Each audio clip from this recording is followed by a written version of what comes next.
देखिए, शरीर और आत्मा के भेद को व्यक्ति नहीं जान पा रहा है कि शरीर और आत्मा दोनों भिन्न चीज़ हैं, दोनों अलग चीज़ हैं। ऐसा लोगों को भान होता है। जब मृत्यु लोक में हमारा शरीर के साथ वो आत्मा आती है, क्योंकि आप ये जान लें कि आत्मा तो विशुद्ध है, आत्मा से पवित्र कोई नहीं है और जो पाप कर्म करता है, वो हमारा शरीर करता है।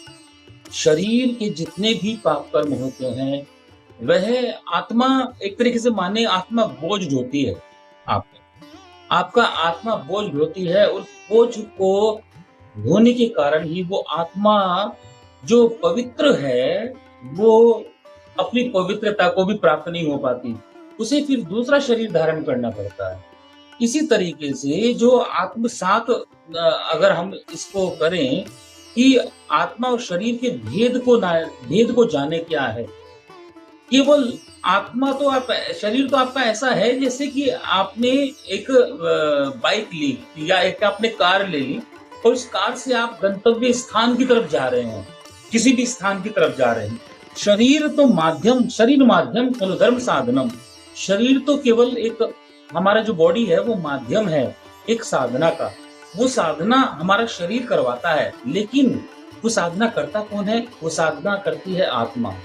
तो वो आत्मा जो साधना करती है, वो शरीर के माध्यम से करती है। जो हमारे पंच महाभूत से मिलकर हमारा शरीर बना है, अग्नि, जल, पृथ्वी, वायु और आकाश, और इनसे साधना करती रहती है।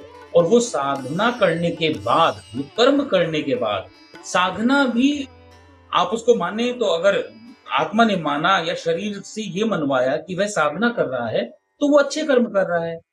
अगर वो ही बुरे कर्म की तरफ तब्दील हो जाती है, परिवर्तित हो जाती है, तो वहाँ पे बुरे कर्म हो जाते हैं। उन कर्मों के आधार पर ही गरुड़ पुराण में भी इसका उल्लेख है कि वहाँ पर उस कर्मों के आधार पर ही आपको अगली योनि मिलती है।